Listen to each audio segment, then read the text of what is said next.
Everyone, Maxman and Niptura here in front of the beautiful keys from all of our beautiful teams here at PMWC 2025, and we're here to talk about the top of the leaderboards, and more specifically about Alpha 7 and DRX. The Alpha 7 in particular had an amazing start here at PMWC. They really, really did. I mean, two massive wins coming in. I mean, that Miramar was huge for them. And then on the Erangel, two players winning against two full squads as well. Huge stuff coming in from the reigning champions of last year's PMWC. Yeah, of course, they're trying to defend their trophy here once again, this time in Riyadh. But when it comes to players for Alpha 7, I was very happy about Mafioso in particular. Yeah. You're looking a lot at Revo, Carrillo, but here with a Mini 14 on that Miramar game you were talking about, he was putting on an absolute clinic. And I do wonder if we can see that happen again on their second day's worth of play, because let's not forget, they're not playing today. They have that break, which is very important for teams to fully use to do research to get ready for their final day.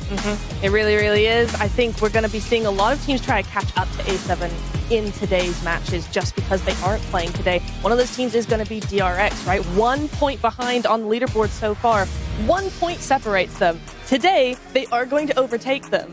But can they get enough of a lead now where A7 can't catch back up tomorrow? I'm a little bit scared about DRX because we saw, of course, them get also 2 wins, just like Alpha 7, but outside of their wins, they get a lot of 0-point games. And that is a little bit scary because their bad games are very bad. I want to see some better bad games, which I know can sound a bit weird, but just a few eliminations, a few placement points, they would be looking very comfortable to make their way straight into the grand finals here at PMWC. Though another team that I think is going to be interesting to mention here that maybe didn't quite perform on the same level as DRX and Alpha 7 is Team Falcons. That had, I think you said, a good start, but did tend to fall off a little bit towards the end. Yeah, it was a really good start for them. I mean, we talked about it after game one. I was really impressed with how they played. They came out guns blazing, but then they kind of just fell off and it kind of just went down from there. And it was really unfortunate to see. Maybe tomorrow they can bring that back up, but we did talk to the players and the coach after the games as we were all heading off back to the hotel, and they did have a few things to say about the Miramar, didn't they? Yeah, it's mostly about scouting, getting information and knowing exactly what kind of play you want to make based on that information they gathered. So I think the scouting is going to be focused on quite a bit more going into their second day's worth of action. So you know what? What position can Falcons be in? Do you think they can make it right into the finals? I would hope so. I think they definitely can. If they can get the scouting back in order, then yes. Yeah, I heard Pekko can do amazing magic tricks. Hopefully he can do a magic trick also in the game. But with that said, we're going to go and throw it right on over to 7 and Blank. Well, thank you, Max and Niptura. I'm glad you guys got a chance to talk about those teams. Now, let's talk about Fourth Thrives, because that team is currently in first place by just 1 point over the defending champions Alpha 7. I am having to walk so slow because of you and my long legs. But yeah, Alpha 7 were behind by 1 point versus Fourth Thrives there. We were doing fantastically well yesterday. A great team coming out from Pakistan. I think a lot of people were very surprised. And Noki, what an unbelievable turnout by him on that final Miramar. Not even just Naki, I mean, Sleepy from Horror Esports. He was able to get MVP, over 3,400 damage. That was impressive. And also Falak, even though he has been playing for a very long time, I feel like he's finally starting to come into his prime. And he was able to agree with me on that. I mean, in one match, when they actually ended up getting the chicken dinner in Erangel, he ended up with 7 eliminations. Yeah, crazy stuff. Falak, one of my favorite players in the whole world. But in the meantime, let's head over to Veracity and see what she's been checking out. Welcome back once again, everybody, to the STC Club Championship update. We've just closed out our 9th game title here at the Esports World Cup 2025, along with the 9th unique club to walk away victorious. We had none other than Basilisk and Cyril walking away with another victory under his belt, which I know is pretty impressive in itself. In second place, though, we had Virtus Pro, the 2-time runners-up, adding significantly to their club championship points, making them fully eligible for prize money now. We also had Team Liquid and Cure walking away with their very first podium here at the Esports World Cup, and they're currently tied for 6th place. In the side of this Team Falcons camp, though, they secured themselves a 4th place finish, but they still have yet to walk away with a victory in any of our game titles at this event. Only time will tell whether or not the reigning champions will be able to make it happen. So let's go ahead and find out. Well, thank you, Veracity. Yes, we're going to get started here with day 2 of PMWC at EWC 25. Yesterday, we had plenty of surprises. I mean, Fourth Thrives from Pakistan, as we were mentioning earlier throughout those videos, finishing in first place and getting really, really close to Alpha 7. But before we even dive into all of that, how are you feeling, Niptura? I'm feeling very good about everything that's gone on so far. Very good. Yes, Max, I know. No, Team Spirit's not here. Hey, okay. I want for the record, he said it first. It wasn't me. Yes, even Got though him. Q Spirit's not here next year. Next year. Anyway, yeah, I'm feeling really good about today in particular, based off of what we saw yesterday.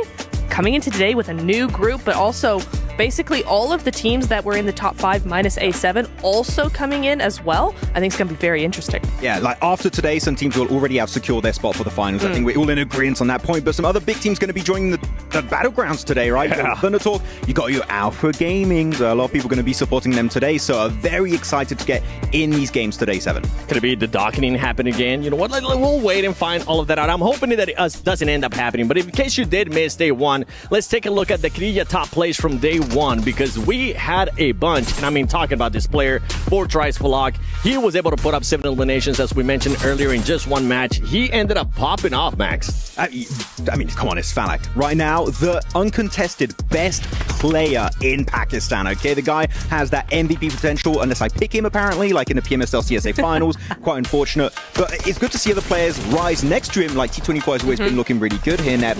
But especially Noki, securing that game almost on Miramine, a 1v3. Didn't go quite the entire way versus Alpha 7, but he got so close. I was very impressed with his individual performance yesterday. Yeah, I think in CSA we saw a lot from T24, we saw a lot from Falak, but we didn't really mention Noki all that much. He's really shown a different side to himself, I think, in at least yesterday, in the last 6 games. I mean, it's in this very game that he got a very near 1v3 clutch against A7. So, like, A7 won that game, but Noki, man, he was kind of the star of the show on that game. Yeah. We saw a highlight. I saw a clip somewhere on Instagram, I think from Alpha 7. They were having their reaction. Oh my God, we're about to win. Yes, we're about to get the second win. And then all of a sudden, Noki just started popping off the other players. And they're like, Wait. It might not go as smoothly as we talk. But let's look at some of the Crunchyroll reactions from day one. We had DRX.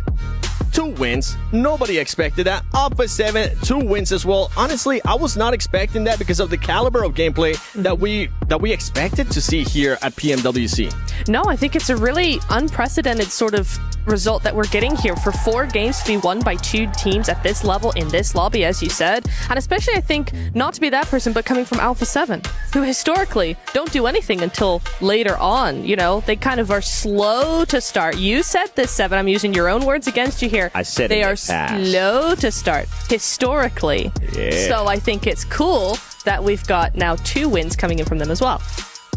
I'd agree. Yeah. I mean, you said everything. I can't take anything off the back of that. But no, GRX and Alpha 7, they're looking great. They already secured their spot, in my opinion. If they don't have a horrible 0-point day, I think they're good to go. So, you know what? We're going to have at least South Korea and Brazil making it there. Well, the good thing for Alpha 7 is that they're not going to be playing today. They're going to get a chance to kind of sit back, relax, see what the other teams are going to be doing, and see how they can maybe adjust to stuff that they saw from yesterday, because there was a lot of surprises yesterday, as we're going to be taking a look here at the overall ranking after day 1. 4 thrives, as we mentioned, first place by just 1 point. And the fact, Max, that they are just so close to Alpha 7, it's what's so impressive to me. I want to see how big a gap they can create. Not only 4th Rise, but also DRX against Alpha 7, because they're the reigning champions. They're going to be your main competition going into every single stage here at PMWC 25. So you want to see how that's going to be working out for those 2 teams in particular. But I want to go a bit lower here, and I know this is a team that you're quite passionate about also, Neb. Yes. It's going to be Team Secret. No chicken dinners, still up there in 4th place, just above Regnum, that did get a win in the last game yesterday.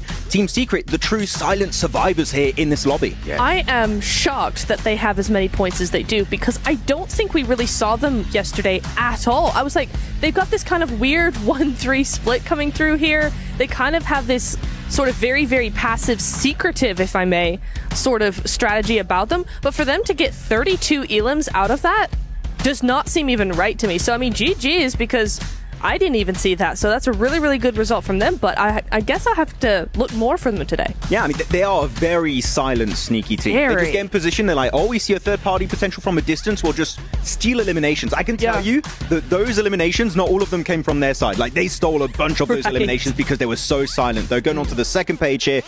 Teams we want to see a little bit more from, I would have to say Nongshim Red Force, especially another team from South Korea. You got DRX at the top, Nongshim Red Force at the very, very bottom here. Quite an unfortunate bunch of events yesterday in their 6 games, not quite able to get anything of value out of them. Not really. Nothing at all. It was really weird to see because we've seen Nongshim in the past. We've seen them quite recently as well. I mean, they did enough to qualify here. So really, we should be seeing more from them. Yeah, Ned, something to look out too for some of these teams is that the teams that are currently in Group Yellow, I'm going to be looking at Influence Rage. Like, this is going to be your last day for Group Stage. You got to make sure you have a great performance because Group Red is just going to be looking at this. And by the end of today, we're at least going to have a limit of where they need to aim to make sure they qualify to Grand Finals directly or to know if you're going to end up going to Survival Stage. Yeah, I mean, we will know where that cutoff point is going to be. That's going to be a difficult thing to really go for because, yeah, if you're Group Red, you're kind of going, okay, we can pick apart that team, we can pick apart that team, we can pick apart that team, and it's like, okay, hang on. Group Yellow really have to do something. Group Green as well, they're going to be under a lot of scrutiny coming into day number 2 because now they're going to be like, okay, now we've got Group Red, the group of death that we've seen coming in here. At least that's what they've been called. Actually, though, I do want to kind of change that because Group Red so far has not been the group of death. It's been Group Yellow. I mean, they've been dying a lot in games, so I guess it still kind of works. There's just a different meaning to it. I mean, I suppose. Yeah, you know what? We can keep it. That's fine. If you want to keep it, go for it. Group of death, it just means lobby time. More lobby time for them. I feel like it's like the group of death slightly, right? Everybody here. I mean, even the Group Green coming in today. You got Thunder Talk Gaming. You got APG. You got a bunch of other stuff as you're going to be able to see right here. Remember that Group Red is going to be sitting out. Group Green is going to be coming in. You also have Alter Ego Ares Max, which, I mean, a lot of people are looking up to them. And then you have the PMSL America's Champions in Intense Game. Yeah, I mean, Intense Game, I think, for Americas have been very impressive. It seemed that people were just expecting Alpha 7 to win every season, I feel like. But no, it was another team. It was Influence Rage up there. It was Intense Game up there actually being over Alpha 7. So maybe we can see another Brazilian team take the trophy away from Alpha 7. That would be a sick storyline going into this. But Alter Ego, I'm exceptionally hyped to see Rosemary play again here on the international stage. She is by far the best player in SCA. He was the PMSL SCA spring season MVP. So this guy can go the entire way here in this tournament. As we're going to be taking a look there at the Jamil Motorsports player arrivals. I saw Top at one point. He was smiling. He's feeling good. He's looking to possibly get an MVP here, Neptura. He is. No? Maybe. I'll say maybe. That was a long pause. There's a lot of players, though, that we could say the same thing about. So it's like, no, I do agree. Say it? Top will have a harder time to be MVP, and there's one reason. The formula changed for the first time since 2020. True. There's a lot more of an emphasis on getting knocks and eliminations as to before it was all about getting good survival time and getting a lot of damage, which you can easily do with a Mini 14. But if you want to get knocks and elims, it's going to be all about the shotguns and the ARs. And you know that he does not always have that shotgun in his arsenal. And what are they going to be doing in regards to adjusting to 4 thrives? Because yesterday, at the end of the day, we heard Falak say, hey, we're going to be changing some strats because APG is going to be coming in. We just don't want to leak them yet. That is going to be such an interesting thing to watch because, yeah, that is such... It's not even like, oh, they contest or whatever. It's such a direct contest because they have to cross that bridge a lot of the time directly into 4 thrives. And that is going to be such an interesting thing. Like, how are they actually going to change that? How are they going to adapt from that? Is something that I'm really excited to see what we're going to see going into Ringle. Well, we'll have to wait and take a look, right? It's going to be an interesting battle there. But let's take a look at the Aramco Power Rankings because a lot of us ended up picking APG, 4 thrives, and then that third team that ended up mixing up. I ended up with Team Secret, Natura, Regnum Karya, okay, and ooh, Max. Interesting. The surprise team. Yes. I was very happy with how they were playing throughout yesterday. They surprised me. I mean, a lot of teams, AXGMG impressed me, Team Secret impressed me, Yangon Galacticos impressed me also. I want to see that possibly continue for their second day's worth of action because we could have a surprise here. I think that, of course, we've got a lot of favorites that we want to see qualify going into the finals, but we're going to have a few stragglers here that no one expects that are going to be weaseling their way into the finals, and I think Yangon Galacticos could be one of those teams. It could be, but as we saw there on the Aramco rankings, all of us ended up picking APG. So before we even dive down into them a little bit more, let's take a look at this video.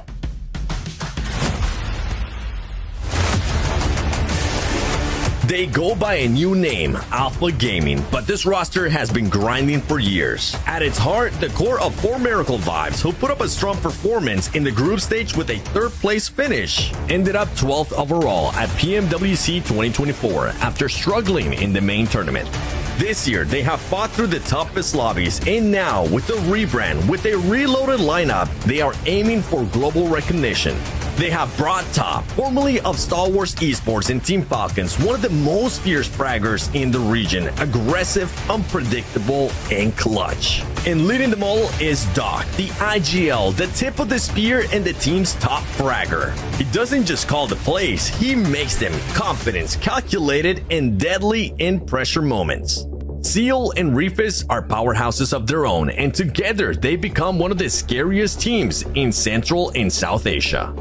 At the 2025 PMSL CSA Spring, they left no doubt 216 points in the survival stage with 3 chicken dinners, 170 points in the finals, and 2 more wins. They walked away as champions with the title, the prize, and a ticket to PMWC. Now they head to Riyadh. For Doc, it's a chance to lead his team into history. For Top, a shot at a global redemption. For Seoul and Reefus to show just how dangerous they are. This isn't the star of their story. Alpha Gaming is coming, and they are not coming quietly. Well, Max, I was kind of hinted at it there at the beginning of the show. Neb, you kind of heard it too. Is the docketing going to be happening? And well, you know what? Before we even get a yes or no, explain to the viewers what the docketing is. Okay, for those who did not watch PMSL CSA, docketing is a very important thing that keeps happening for Alpha Gaming, which is Doc being like, sorry guys, I'm going to go 500 meters away from the rest of the team and do my own thing. And usually that results in him going out early or his team getting squad wiped. And because of that, the survival time goes down, they don't win games, and it really hurts them. That's what happened in PMGO, right? He got MVP Doc, and the rest of his team was so low on the ranking. It was just a crazy bunch of events happening back to back to back in every match. So Doc, hopefully no docketing. Hopefully he sticks with his team, which he was doing in PMSL CSA, but he didn't do too much in the Hong Kong Invitational, and that does scare me a little bit. I think it comes down to this. If the docketing doesn't happen, they're slated to possibly win the entire thing. Exactly. If the docketing happens, it's not good, guys. Doc MVP, but no trophy. Yeah, basically Doc MVP. He secures that. That's good. Okay. The rest of it, the rest of the team is like, okay, cool. Have the MVP. That's fun. Quick little theory here, because we did see in the interview that 4 Thrives have a game plan to take care of Alpha Gaming. What's Alpha Gaming's response going to be to that? Because they saw that interview. I can tell you, they saw that interview happening with Taylor. Ooh. What's the game plan? Right? Probably the docketing. About it. They're probably going to be thinking about what's going to be happening in the bridge, because that's what Falak from 4 Thrives was saying too, right? They always end that meeting in that Western Bridge. So I'm pretty sure they're just going to be adjusting.